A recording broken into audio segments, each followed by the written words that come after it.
you are at the dentist and you have paid for that filling, you don't expect some of that money you've paid for the filling going into your mouth to be donated to the election campaign for the Tasmanian Greens or some other worthy area. You expect that return to come back to you for the investment that you've made on it.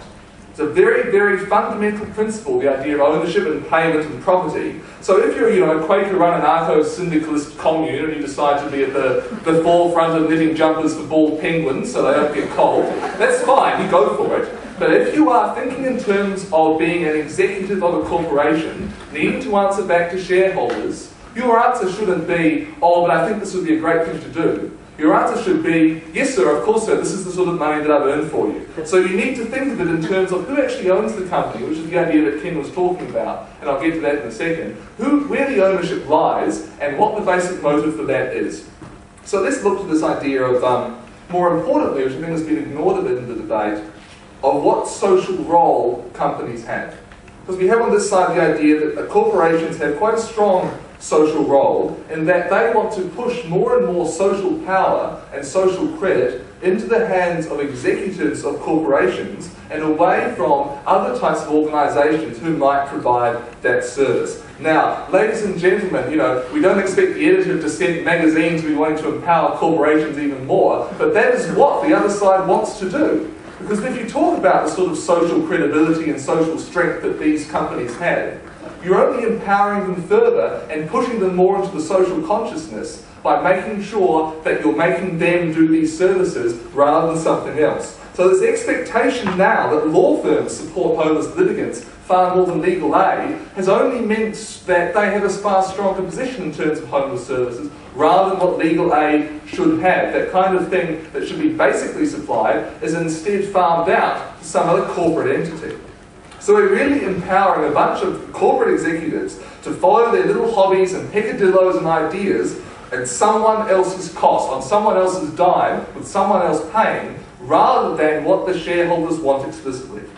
Now we've heard really from the other side this idea of what motivation you kind of have, and the double-edged sword that really goes on. Now it's very trite to say that the road to hell is paved with good intentions, but it's nonetheless pretty true.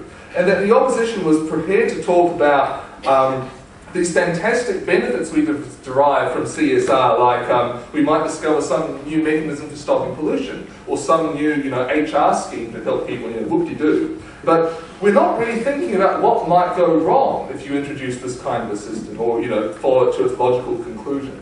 If you try and go into a corporation as an executive with your own beliefs on how things work, or even what is perceived to be the right thing to do in society, well, that might be something like the average wage of your employees is too low, so you want to raise it. All that's going to lead to is an increase in the unemployment of those people, and especially when we talk about corporations' reach into the third world, we're only really paving that road to a greater problem for those people. Similarly, when you think about child labour, and a lot of people be against child labour, those companies nonetheless employing child labour give those children something to do, something to keep them from destitution, or some other option. If they weren't working in a Nike factory, they wouldn't be going to a nice school and learning things, ladies and gentlemen. They'd be on the streets probably as child prostitutes, or they'd be completely destitute. So it's very easy to laugh at the problems of what, child labour, but we can't just say we're going to fix this without thinking through the full consequences of our actions.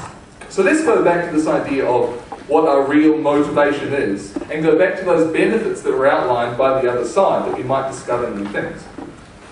What the other side is missing out on is that the incentive to do so already exists. That if there is a market to stop pollution, the profit motive, as Tim pointed out quite rightly, creates an incentive to do it.